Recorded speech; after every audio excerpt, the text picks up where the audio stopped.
Hi, I'm Saren. And I'm Ray. We're your Spider Baby hosts from To Know Her Is to Fear Her, a Spider-Woman podcast, as well as proud members of the collective. You're listening to Capes and Lunatics. Gimme, gimme. This episode of Capes and Lunatics is brought to you by Tweaked Audio. Get awesome headphones, go to tweakedaudio.com and use the coupon code Southgate to get 30% off, free shipping, and a lifetime warranty. Or you can get there through the link on our website, southgatemediagroup.com. This is Luca Perich, and you're listening to the Capes and Lunatics podcast. Recording has started. Hello and welcome once again to Superconnectivity. I'm your host, Charlie the Professor Esser, and with me as always is the blue-eyed bomber from the burg of Pitts. Phil, me, and Perich. There you go. Do that neck thing. It's going to do that weird neck thing. To 360. To get your head to... That's how Zemo gets in your head. He does that weird neck tilt. Oh, that's his dance. No, not that. I mean, although we did get an hour. The full Zemo cut. Yeah, well, hey, good for Brawl the Deacon dance for an hour, man. I guess, hey, if nothing else, Jazzercise is the... oh, you thought that was one... You think that's one take? Well, I mean, I think they had him dance for an hour. I think he was just dancing, and they did the whole thing, and... Zemo dance. Everybody's shaking their pants. Yeah, hey, let's talk Falcon Winter Soldier real quick here. Oh. Have you seen it yet, episode 4, Philip? Yes, I did. And of course, me and Maz are going to do the real deep dive later. You know, because it just came out. I've only watched it like 3 times already. So, you know, you got to get to that layers upon layers upon layers. But, yeah, Zemo's still evil. I don't care what you say. Oh, yeah. And here's my thing. You can say, oh, but he's stomping the super soldier spoilers. Spoiler podcast. He's stomping the super soldier serum because he doesn't want any more super soldiers. But, you know, the thing you have to get into that is always, why does he not want more super soldiers? Well, one, he doesn't want to be, he's probably afraid he's going to, you know, go insane. 2, it's like, as long as that's in his blood, people are going to be trying to, like, capture him for his blood. No, Zemo. Yeah, Zemo. Yeah, Zemo. Oh, you think Zemo's a super soldier? No. I'm saying that's why he doesn't want this. That's why he doesn't want this serum around. Does you think? Well, but why would they want to capture him for his blood? That's to replicate more serum. But Zemo doesn't have the serum. No, but if you put it in his veins, he would. But that's true of anyone. And if you could replicate the serum, that's the thing. If you could replicate the serum, you could replicate the serum. Everyone could be super soldiers. And then no one would be a super soldier. Would also all be, like, incredibly healthy. And maybe that would be a good thing. Which is, like, the biggest... Like, why didn't they just give the lady the super soldier serum? That was dying of tuberculosis. Like, maybe if I gave her... Like, did they think, oh, but she's so weak and the pain is so great? You know... I don't know. It just seems weird to me that... Like, to me, that would be, like the first thought. That'd be my first comic book logic. Hey... This makes me strong and healthy and able to do amazing things. Well, like... Maybe it'll help fighting tuberculosis. Well, like Zemo said, you know, except for Steve Rogers, that serum doesn't have a great track record. No, true. But then again, you know, I don't know. I mean, I'm a big believer that everyone is getting more aggressive because they have it. You know, some of these people are going to start dancing, do jazz dancing, because, you know... Makes them more aggressive. Like Spider-Man. Remember, none of these people took any Vita Rays. Exactly. You need it's right in there, Vita Rays. Vital. Well, because what it does, and this has always been my headcanon, is like what the Vita Rays do is they actually turn off the reaction. That lets you go to a point, but then the Vita Rays are like, okay, now we need to calm it down and slow it down. Bakes it in. Yeah, bakes it in, you know, because otherwise it's just like yeast. It just keeps on rising and rising and rising. And yes, you get stronger and more powerful, but then you also get a little bit crazy in the head. Roid rage. Which, as the great Dr. Stern said, you know, mixing this in could make an abomination. Yeah, so that's the thing. So I do think that Nagel's actual super soldier serum was not as perfect as he liked to think. You know? Especially when you're considering what other people were doing with similar projects already. You know, we've got our Luke Cages, we've got our Jessica Joneses out there, who are clearly well far beyond super soldiers. Yeah, I mean, it's basic. I mean, this new serum just seems like a basically, a more powerful steroid. That's about it. Well, yeah, well, no, because I think it does up the reaction time and intellectual skills too. Maybe. See, that's always that was actually the biggest argument about steroids, and that was one of the things that people, like all the guys taking steroids, would say, which is like, look, all the steroids in the world aren't going to make you better at hitting a baseball. No, but I mean, no, I thought the big thing with steroids, one, it makes you stronger, but two, it helps you heal quicker. That's why all those athletes like to take it. Actually, it makes you heal slower. Oh, really? I thought that was one of the big things is like, oh, you heal quicker or whatever. Well, no, because actually what it tends to do is it tends to rip your tendons off your bones. Yeah. So that's like, it's like you, because it doesn't actually strengthen any of the material, it just gives you more of it. So there's a lot of problems with most steroids. Like steroids, and what it comes down to is like, if you're it's a quick trying to like build yourself, there are ways to do it that are, scientific, I guess, where you can, like Lance Armstrong, really get that peak performance from those steroids. But just general, like if you're just a gym rat shooting up steroids in the back of the gym or even popping steroids, it's just, it doesn't necessarily give you the exact even keel, which is really what you're always looking for with that. Which is you want to have that overall growth. And, I think people always forget that the biggest part of what makes you a super soldier isn't the strength. It's the reaction time. It's the ability to see things in other dimensions and directions, to see I can jump here and there. When I throw this, it's going to go off of this and that and the other to get to where I need it to be. I mean, they had that video in episode 2. I mean, John Walker was already like throwing that shield around. Yeah. Although I think that throwing the shield and having it sink is where it sinks into the wall. I think that's like, oh, that's how you know.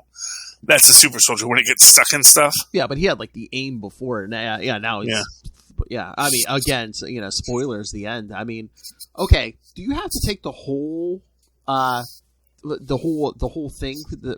The whole amount of that serum? Can't you take like half? I was gonna say, why didn't he share half with Lamar?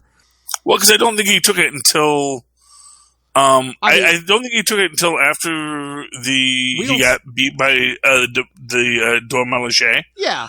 But I was just going to say, didn't he take it before they went in that building? I mean, I don't know. Yeah. Well, I mean. Oh yeah, he definitely didn't. There's a lot of exactly when did he take it is always the question. Oh yeah, it was after the Dormelager because he couldn't pull that shield out. He couldn't get that shield out from under that spear.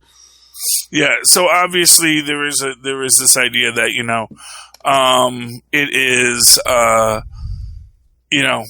yeah. I mean, I would assume he took it at that time expressly because why he took the whole amount was because it's a single dose.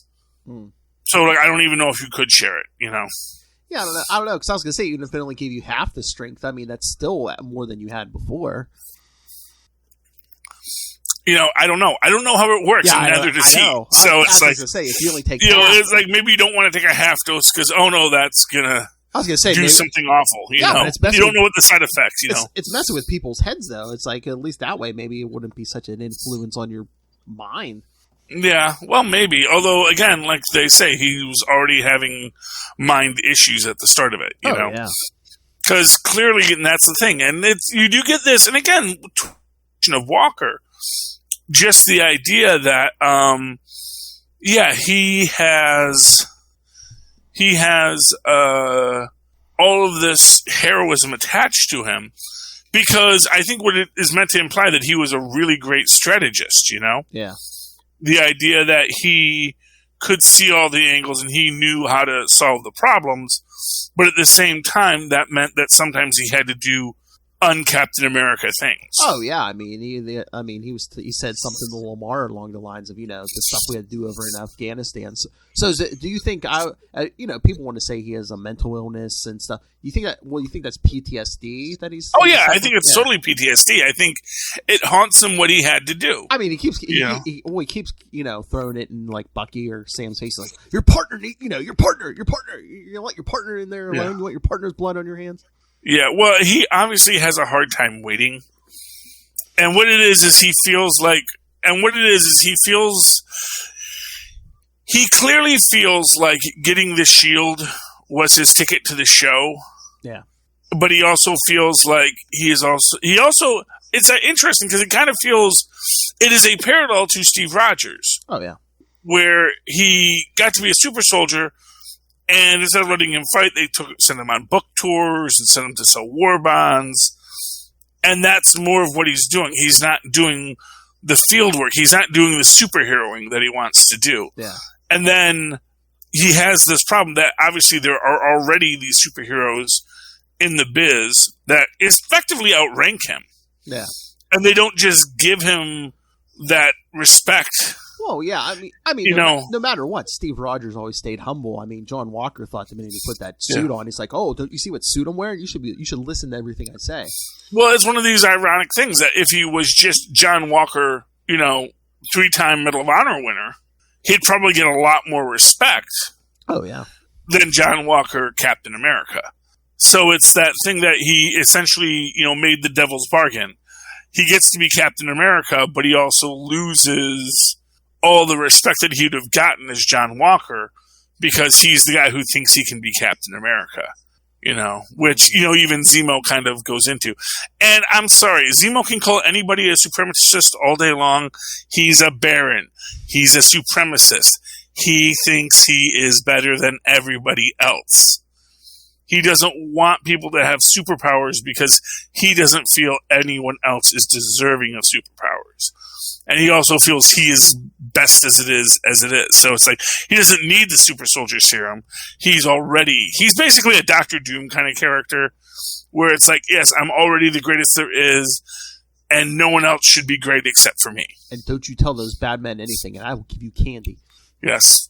Turkish delights, man. Until he starts pulling out the money. Well, and, quite frankly, I think the kids have been like, Turkish delights, really?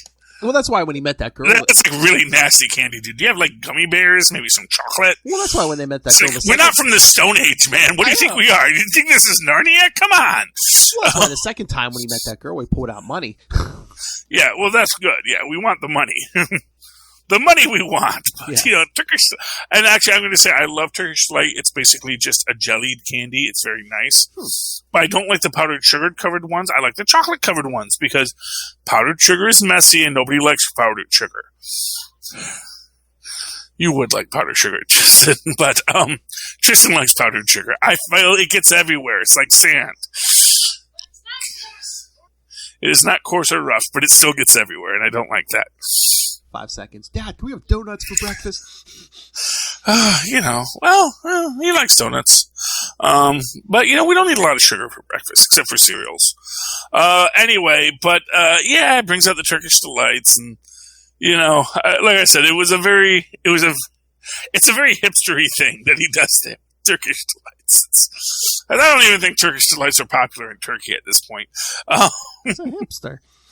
Yeah, and they're all like the fancy wrapped. And I'm sure it's like high quality Turkish delights. It's good, but I bet you that confectionery store had other things that were also even better. That were likewise bespoke, and you could serve that stuff. But these kids were starving; they needed something. I liked the idea that basically a lot of the resettlement camps were this idea that people came to these countries because they. But as soon as everyone came back, suddenly now they had an overpopulation problem. And these people that were welcomed in suddenly got kind of kicked out. And it's like, well, no, now you have to go back to where you came from. But obviously there was a massive amount of travel for everyone because everyone was going to wherever the work was. And so you can see how the problems basically snowballed. Yeah. But as you see, it's one of these situations where, it's somebody else's problem. Yeah, but then they're like, oh yeah, we have to do this because, we've been waiting for help for 6 months. I'm like, I mean, yeah, I know you're suffering, but 6 months, I'm like, the population of the planet just doubled again. You're just like, oh, 6 months, they haven't gotten to us yet. Yeah, well, but that's where that super soldier energy comes from, which is why I do wonder if they didn't give John Walker a little something beforehand, because he already seemed very uneasy with sitting, and we see that with Kylie Morgenthau, where she just says, they're not innocents, they're just road bumps in my way, and Sam just looks at her like, did you hear what you just said? It's like, no, you tricked me into saying that. It's like, no, dude, you just said that. You tricked me into sounding like what? Sounding like Professor Peterson. Yeah, so mad, and all of his little followers are so mad. How dare you say? For those who don't know, there's some Canadian professor by the name of Peterson who apparently writes a lot of anti-trans, anti-feminist, anti-not Western white people screeds about what manhood means. And then after last week's Captain America by Ta-Nehisi Coates, he thought, hey, why is he making the Red Skull say my thoughts?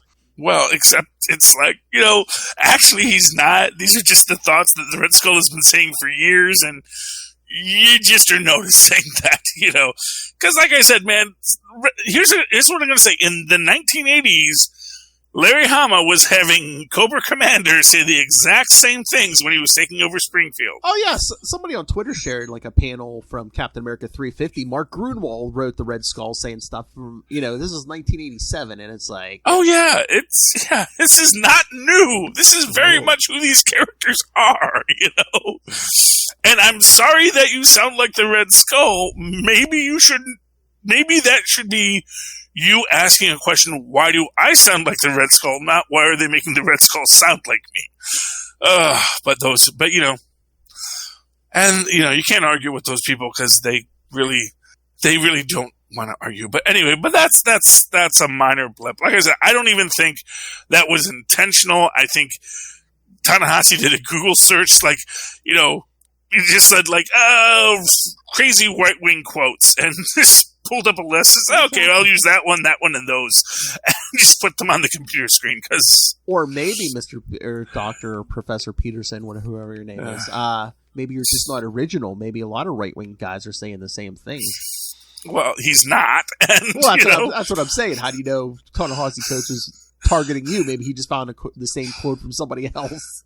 Well, exactly. That's kind of the thing. It's like they all said, not for nothing, they have been saying it since Mein Kampf. It's really, this isn't new stuff. There's a reason they go back to this in the comics because, this is apparently what they say when they say these things. And then, people don't like it. Ta-Nehisi just turned on Fox News.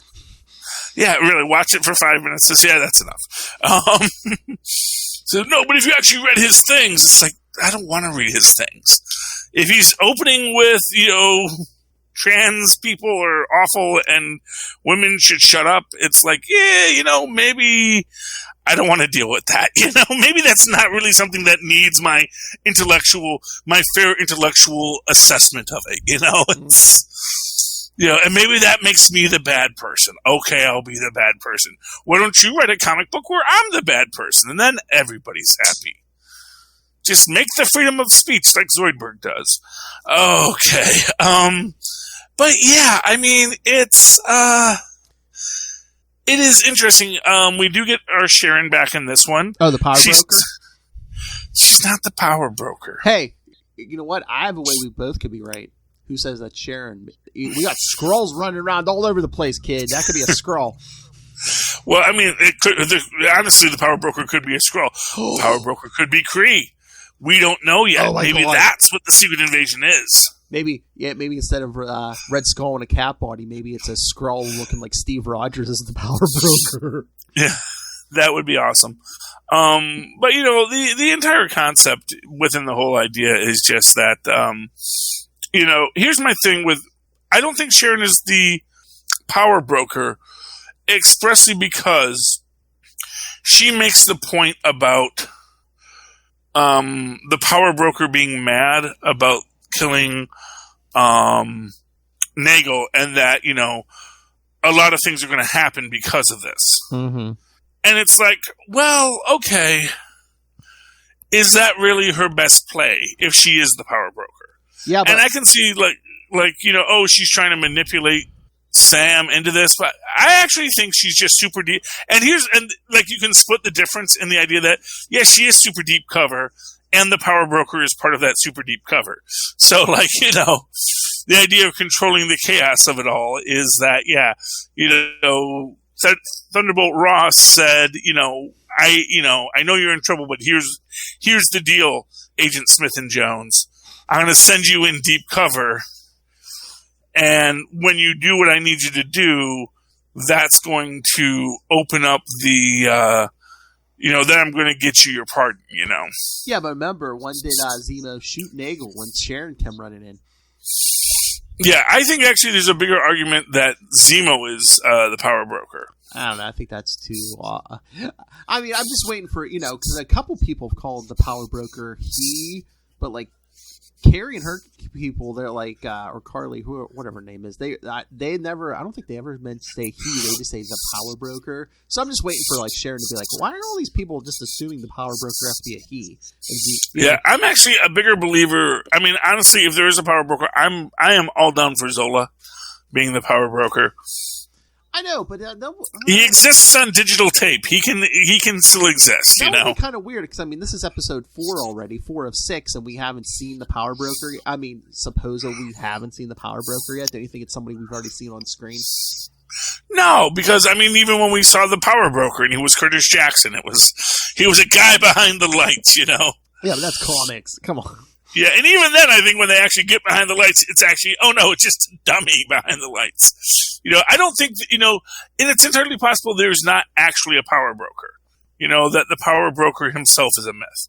That, like Big Brother before him, there may have been a power broker at some point, but at this point, you know, the power broker is just the lie that keeps Lowtown under control for Hightown. Well, who was it, CBR or somebody? Did you see like their 3 main suspects for the power broker? It was Sharon Carter, Baron Zemo, and their third suspect, Thunderbolt Ross. Yeah, but see, I don't think that is logical because I just don't think Thunderbolt Ross is that interested. And here's the thing: that's sort of like the weird. Here's the thing: anybody that's actually connected to the government, they'd have just kept Nagel at the CIA where he was already working. I mean, unless Ross wanted it off the books for some reason. Because remember, the power broker in the comics, like that strength augmentation, like 50% of them, you know, the subjects got hideously deformed and stuff. Maybe that's what the Flag Smashers are, or like they tested it on them, and they're like, okay, you know. Well, no, I mean, the Flag Smashers stole the Nagel formula, and the Nagel formula clearly works to a point. Or so they think. Well, yeah, well, that's the thing. It's like, I think it increases aggression. I gotta say, I'm so mad that in none of these fights, no one was wielding a mace. I was really waiting for, like, you know, because it's in, like, a medieval castle kind of location. I know. I was waiting for her to grab a mace and just start beating on people. You know, that would have been such a cool image, but we didn't get it, so. Give the fans what they want. Make Cyborg say booyah.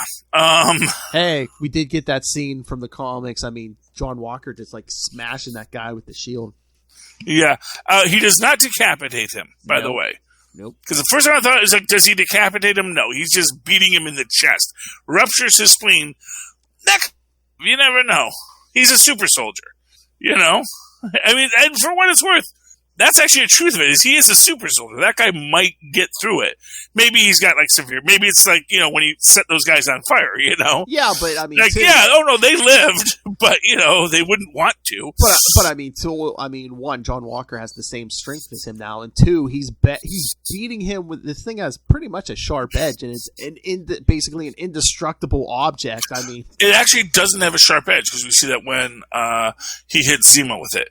It only goes through things like poster board, not mortar board, drywall. It can go through drywall. That's the only thing we really see it stick in. We don't see it. I mean, like even when it gets thrown at trees, it chips off the tree, but it doesn't like get stuck in the tree. Yeah, but I mean that thing's leaving your hand. He's double fisting this thing, probably smashing it down with all his strength. I mean, you might not have a sharp edge, but you can cut stuff in half with that thing. Well, yeah, but I think it's mostly just beating him and cracking his bones and things like that. Beating him with a vibranium shield, yeah. Yeah, it's pretty awful. I'm not saying it's that awful. I'm just saying it's not. It doesn't have a sharp edge. That's my point. Is it doesn't have a sharp edge. So I'm surprised. I mean, the one picked it up, but I'm surprised that Dora Milaje didn't like grab that shield and take it with him, because I mean that is vibranium. Yeah, I was actually surprised that he got it back too. You know, so I was waiting for him to say, wait a minute, that's Captain America's shield. And they're like, well, yeah, Captain America was an honorable man. You're not. Yeah, this is our vibranium. We take it back with us now. You know, this is ours. You move. That was a gift to the king's friend. You're not his friend. It was a gift to Howard Stark by the original King T'Chaka, or probably his grandfather, back in the 1940s. Well, I just had young Prince T'Chaka. I was thinking about it. I had this like just a headcanon in my head. It was just like, you know, the Wakandans were ready to take that back from Stark, that vibranium, but then they saw it went to Steve Rogers, and they're like, okay, this guy seems pretty honorable. You know, we can let him do this. Yeah, they're working with it. They're making that decision, you know. Although, for what it's worth, man, you know, they let freaking Vision get out of Wakanda, so, you know. After the blip, maybe they were, like, really lax and all this kind of stuff. Now we're in that post-blip world. I mean, half the population disappeared. The king disappeared. I mean, things were in chaos there. Yeah, so there's a lot going on there, so. But anyway, so yeah, I am surprised that she did give it back. Just to be, I'm guessing she was like, you know, called back to, you know, the black, because he's back now. Yes, I have the shield back now. I'll bring this back to Wakanda. Like, no, give it back to him. We don't need the international incident right now. Well, that's what I said. The one picked it up, but her leader, or whoever, her captain, was like, no, leave it. Yeah. Well, so that was nice. But that was my favorite scene, when they're just like beating on John Walker, and Bucky's just sitting there going, "Oh, looking strong, John." Yeah, well, actually, no. My favorite scene is when Bucky does get into it, and then they just like do the and like detach his arm. Oh, shut that arm off! Yeah, detach it. And like Sam was like, "Did you know they could do that?" He's like, "No, I didn't." Which is also like kind of one of those moments of, "Oh, you guys are all still in my head, aren't you?" You know, which is the hard thing about it, is this idea that, well, no, it has a shut-off switch like Data had on Star Trek, you know? I know, but it's sort of this idea that, you know, they may have, essentially what it tells Bucky is they could still be in his head. We get that scene at the beginning of him sort of working through it with Io, but at the same time, there's this implication that maybe they're not being as charitable as they look. Like they're taking care of him, but they also are in no way, they have no illusions about who he is. And so, like all the other spies, they're going to keep him close and closer, you know? Well, yeah, I was going to say, one, I think they, you know, especially these days, they probably put a backdoor into all of their tech where they can shut it down. But two, yeah, I mean, Bucky was innocent, but he was brainwashed in the well, they thought he killed the king for a while, you know, so he yeah, you know, been him. Yeah, well, he got pardoned by the new king, you know. Yeah. And that's the thing. And to be fair, he didn't actually kill the king because that was Zemo, which is why they're now after Zemo. And honestly, that Zemo was able to fusion is just really bad on everybody's form. They just went into the bathroom and locked the door and then went through, because apparently they have a manhole in the bathroom in this place. I mean, maybe he planned out on purpose, you know? Yeah, well, obviously, because, I mean, it's his house, and he takes them to their place, so he's got his escape routes. He has been controlling and manipulating the situation the whole time. That's why I don't trust Zemo. Why do you want sewer access right in your bathroom, Mr. Zemo? Oh, the plumbing is bad.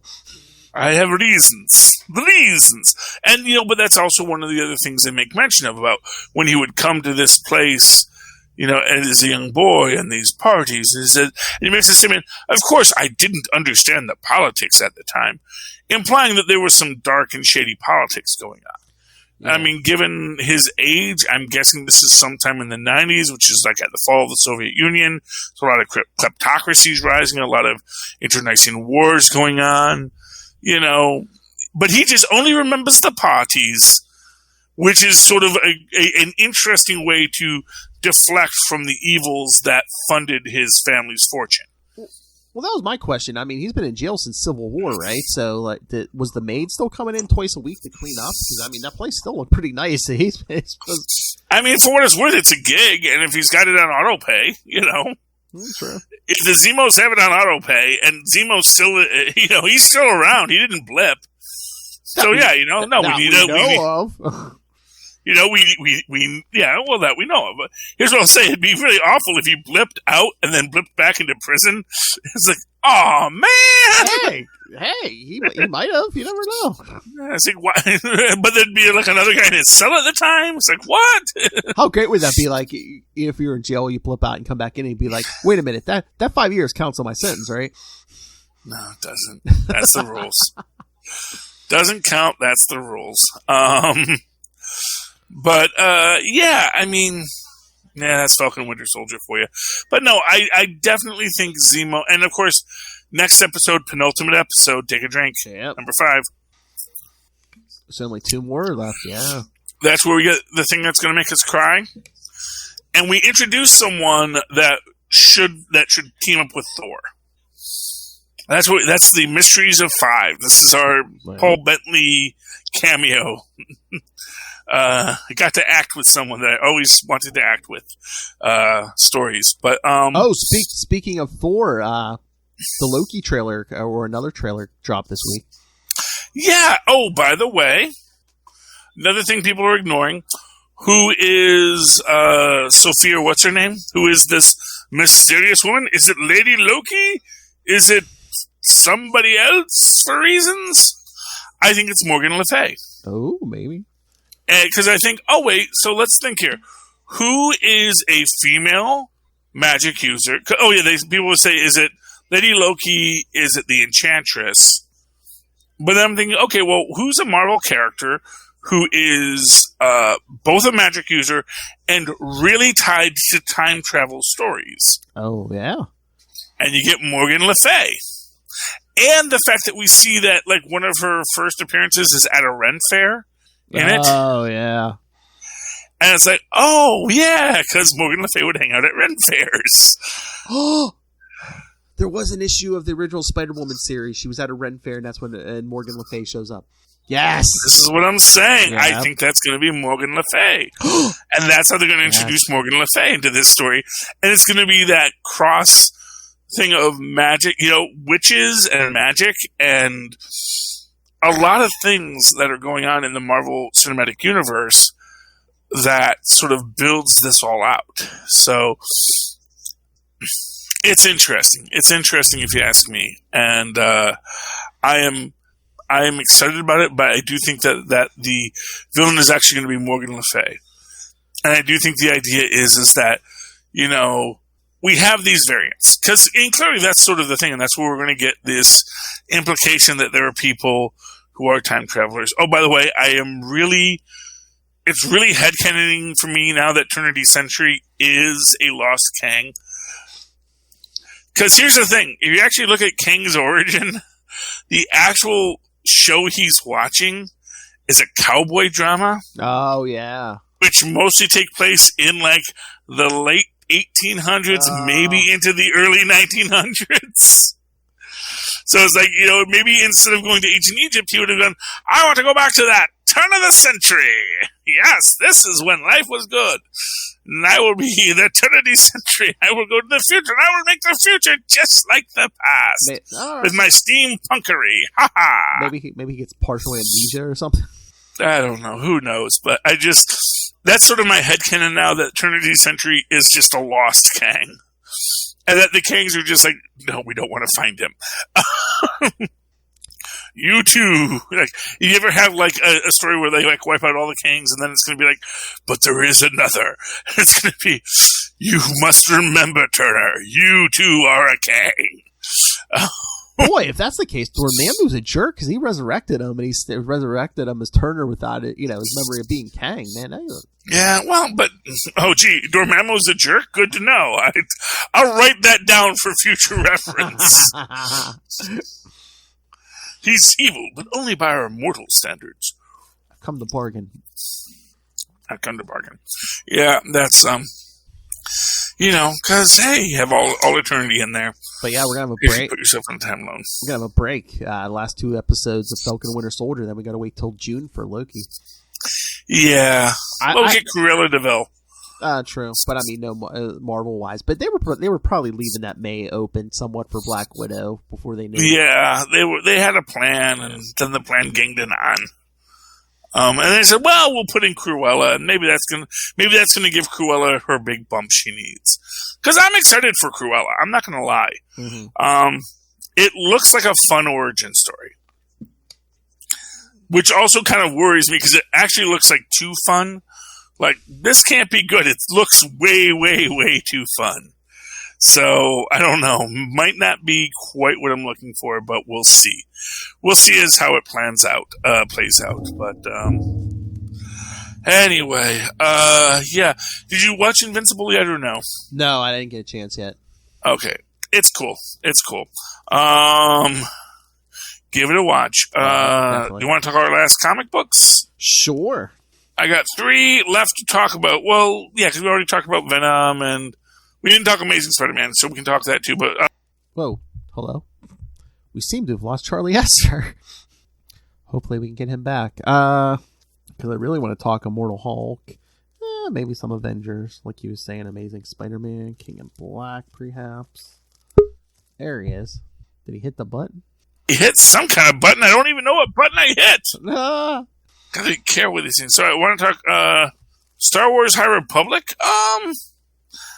Man, it's weird sometimes because you get back to a book and you realize that, oh, what had been happening really didn't impress on me. So I forget where we're at. But yeah, so, but we do have the idea that obviously the Jedi Master only allowed himself to be infected by the crazy Sarlacc pit monster force dark side thing so he could figure out how to defeat it. Which they do, but he still is like kind of still a part of that dark side stuff, so that's going to come back to haunt us. But here's the big selling point of the whole thing is that in the end, the consortium of the Hutts arrive. No, jeez. And I just love the fact that we've got the Hutts with like body armor to give them big long arms now. So to me, that was worth the price of admission. The rejoice, wretched creatures! Your planet is now the property of the glorious Hutt cartel. Worth the price of admission. We love Hutts. I wonder if they're going to start introducing them because, you know, you can have a Hutt back without, you know, bringing back Jabba.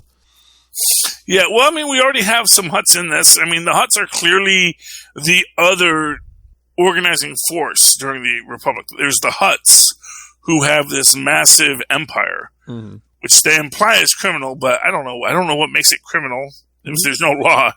I guess maybe they're just, you know, but they obviously utilize stuff where they're working with people and, you know, paying them for their things and then selling those things for more money.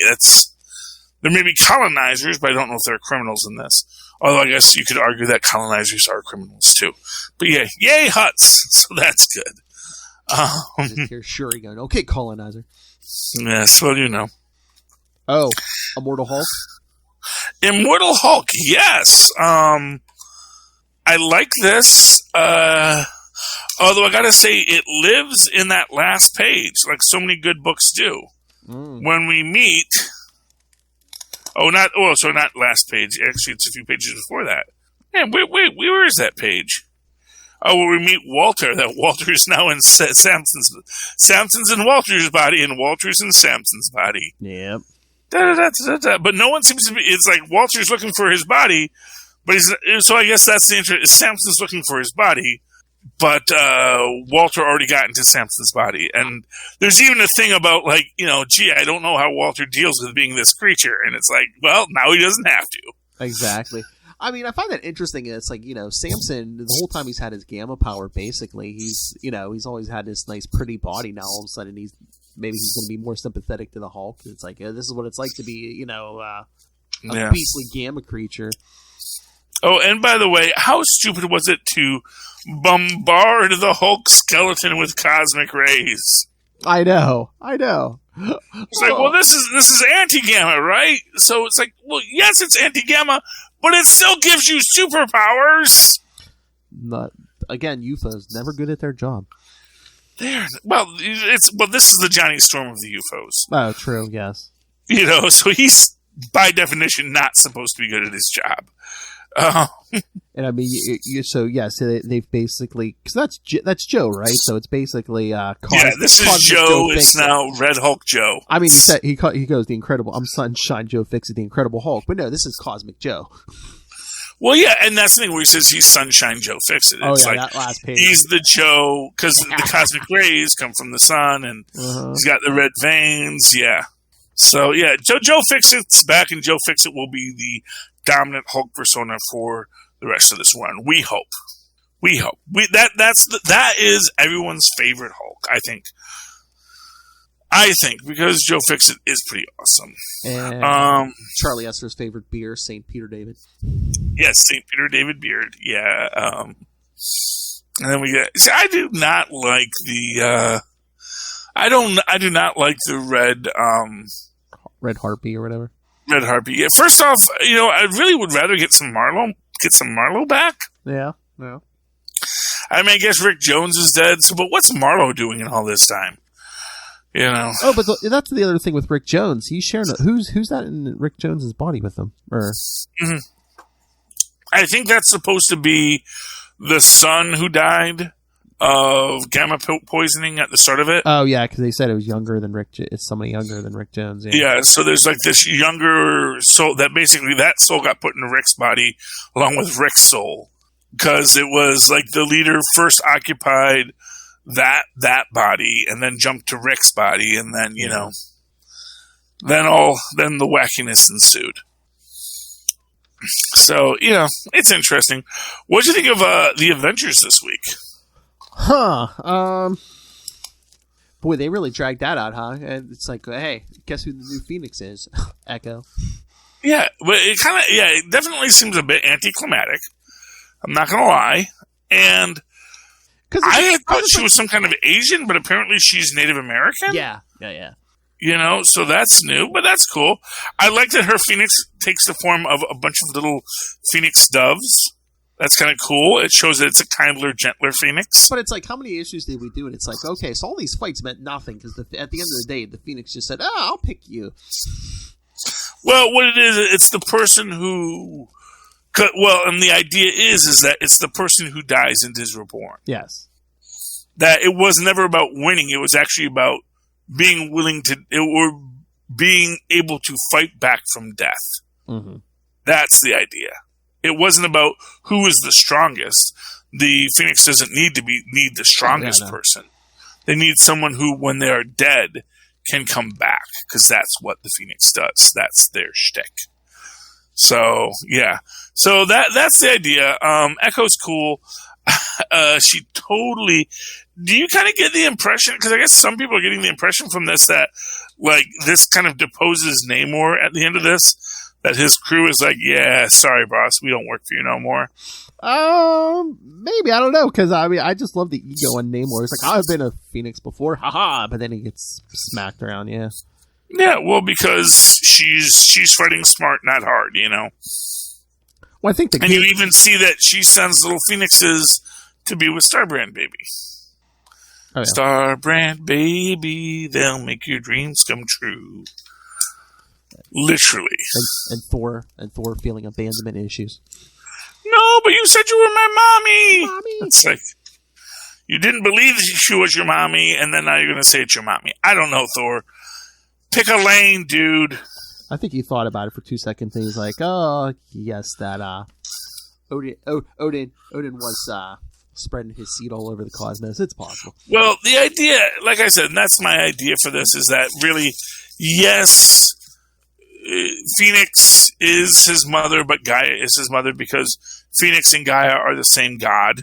Mm-hmm. Essentially, Phoenix is an elder god, Gaia is an elder goddess. Phoenix is an elder goddess. Gaia is an elder goddess. Or God, if you want to just use a gender-neutral version, I guess. Maybe, if God is gender-neutral. But yeah, that they are the same being, but like different aspects of it. Yeah. Because, gods are like that. Well, they'll have different aspects of themselves. So anyway, so that's cool. So yes, we have a new Phoenix. I don't think that's ever going to come up much again, quite frankly. I think that's going to be like, the Sentry. It was like, oh, that was a cool story. Let's never speak of it again. Yeah, but didn't they say doesn't the Phoenix play some kind of part in Heroes Reborn? I mean, I guess possibly. Yeah. I don't know. We'll see. We'll see what happens when we get to Heroes Reborn. I'm excited for it. Obviously, I love Heroes Reborn. So I think it starts next month, doesn't it? Yeah, next month. There's going to be a lot of books next month. Oh, yeah. I think Bounty Hunter Wars starts next month. Reborn starts next month, and I'm on all the lists for Reborn. So yeah, I'm excited for it. We'll see what happens. I really like the fact that Mephisto's a part of it, so that's cool. Mephisto, and I'm hoping we're going to get like a big arc for Franklin Richards in this, where Franklin Richards has to fix it all because he was the start of Heroes Reborn. He was the person who first shattered Mephisto's soul.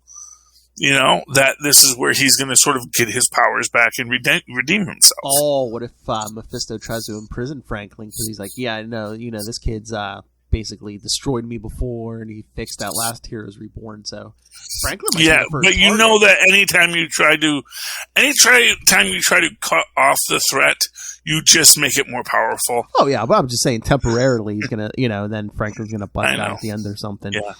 Well, it's the as we as the old saying goes, yellow beards are never more dangerous than when we're dead.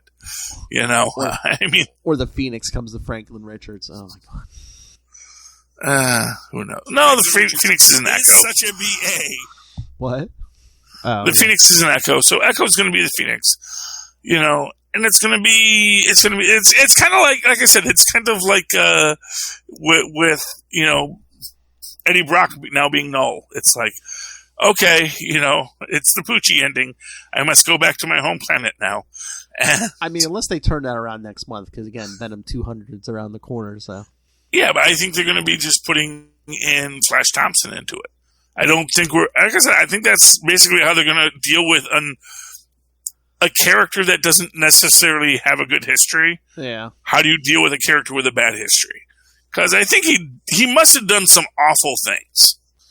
Who, Eddie Brock? For all of his protecting of the innocents. I'm thinking he did some awful things too. Back in his first couple appearances, he'd be like, he'd like kill a guard when he's escaping prison, and he'd be like, we hate killing innocents, but anything's worth the cost of killing that infernal Spider-Man. Yeah, well, yeah, there you go. There's just speed bumps on the road to where I'm going, as Carly Morgenthau would say. You made me say that. You made me show I'm an evil person. You tricked me. You tricked me into showing my true colors. That's the problem, And then she just casually threatens, Sam's nephews or niece and nephew, because that's what she's becoming. She is becoming what she most hates. I would never hurt them. I just wanted you to know I was serious. Well, you went serious. You're about to get serious. Yeah, that's the thing. It's like she's trying to deny what she's becoming. But again, I think that's the point of the super soldier serum, is it's driving them slowly mad, That the good super soldier serum, that it's not really evenly distributed, that you need a full psychological markup to know, is this stuff going to work? Because it's like Swamp Thing, the movie, It just emphasizes what's already there. And if you're the guy who says, but what if the essence is genius? It's like, well, then you're probably going to come out really stupid. Well, I think that's one of the points of this series. It's like, yeah, people can replicate the physical effects of the serum easily enough, but it's like, but it's going to drive the person who takes it mad. Yeah, because he doesn't want to use the clunky machines. It's like, use the clunky machines. It's not hurting anything. Just add a machine. Nobody else is saying we don't need machines. Real life Carl Malice is saying, no, we need a machine for this. This is stuff we need machines for. So is that the thing? Did they keep those Vita Rays top secret or something? Because it's like... No, people know about Vita Rays. Do they? I think... Yeah, because I mean, hell, Peggy Carter had a Stark brand Vita Ray detector. Yeah, but she's dead now. Everyone in that room back in the day is dead now. Well, actually, if you look at the, and this was a point that was made, if you look at the tanks that Ross uses to use on Blonsky, it says Vita Ray treated. So it was the idea that they were treating the serum with the Vita Rays instead of the person. Gotta add that serum, then hit them with the Vita Rays. Just like it says on the box. Exactly. Why do they want to? It's like, oh, this is what they did, so maybe we should be reverse engineering that and saying, well, what if we did it in another way that didn't require us to do it that way? Don't skip your steps, kid. Your cake's going to come out all funky. Exactly. All right, Philip, anything else you want to talk about tonight? Nah, I think we're good. I think we're good. You know, I hope everyone had a good time listening to us tonight. A lot of people, they'll be listening to these podcasts on those cheap dollar store headphones that I always buy. But, you know, I buy them and only one headphone works. But I'm like, well, you know, what do I care? I'm not a fancy man. I just need one headphone. And it'll work for like maybe a week. And I have to like sort of tilt my phone and adjust it. But it works for a week or two and then I'll go buy another one, you know. But by the end of the year, I spent $52 on headphones. That's not a practical way to do it. I really should just use the coupon code Southgate, go to tweakedaudio.com, get a high-quality headphone at a fraction of retail costs, and, you know, just listen to this stuff in peace and not have to constantly buy those dollar store headphones. Likewise, I can use that same code over at hunterkiller.com, and just for funsies, get a very complex logic puzzle that's based around a solving of a cold case. It's a mental game. It's for those of you who are intellectually capable. So many of you may not be up to it, but for those of you who are and can handle a mental stimulation, go to hunterkiller.com, help Michelle Gray solve this cold case. Use the coupon code Southgate upon checkout and save yourself some money. And likewise, if you are the intellectual short, which I'm sure most of our audience is, and you're curious, like, why do people podcast? How do they podcast? What's the point of podcasting? Go down to our show notes, click on the Amazon link, go to Amazon.com and look up Pod Life the book, which is available both in a hard copy for when society falls and we only have printed copies left, and a digital copy which you can use up until the fall of society. And it's a book written by the Southgate Media Group community. And it is why we podcast. It tells our stories. It's available in both digital, paper, and audio coming soon. Likewise, once you're at Amazon, you can buy anything you want. If you use our link, it helps us out and costs you nothing, so that's good. And if anyone does any of that, Phil, and they want to talk to you about it, or even if they just want to talk to you about comic books in general, pop culture, etc., how can they reach you? If you want to talk about anything to any of us, especially Sharon Carter is the power broker, email us, capesandlunatics@gmail.com, or call the voicemail 614-382-2737. That's 614-38-CAPES. And the easiest way to find links to anything, our social medias, anything Charlie said, any of it, is at linktree, linktr.ee/capesandlunatics. And, of course, if you'd like to write to me in that old-fashioned email way the way our mothers and fathers once did, do so at superconnectivityblog@gmail.com. That's superconnectivityblog, all one word, at gmail.com. Of course, follow me on the Twitter as I live tweet whatever I feel like when I do feel like it, at Charlie Esser. That's CharlieEsser. Look for the two E's in the middle. For what? Quality. Bing! Thank you, Maz. All right, ladies and gentlemen, you have come again through another episode of Superconnectivity. I really appreciate you connecting with us. Please come again next week and super connect with us once again. Good night. Good night.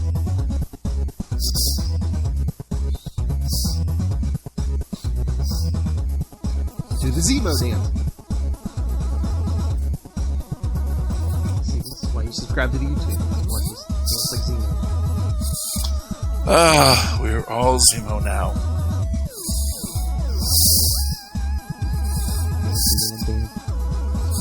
Turkish taffy dance. Turkish delight. It's not Turkish a taffy. delight. It's more like a gummy. We never called them gummies these days.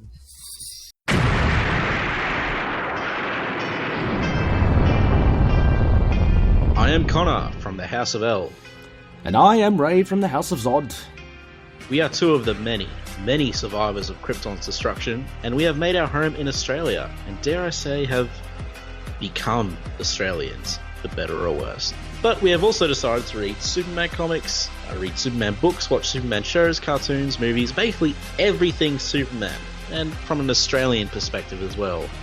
Whether you're a seasoned fan, like me, Or whether you are coming in fresh, wide-eyed and wanting to learn more like me, then this podcast is for you. Join us for our bi-weekly adventures available on all good podcast catchers. so just search for Last Sons of Krypton, a Superman podcast. We'll be coming to you from Australia or some cosmic dimension, wherever we are, maybe. Up, Up, up, and away.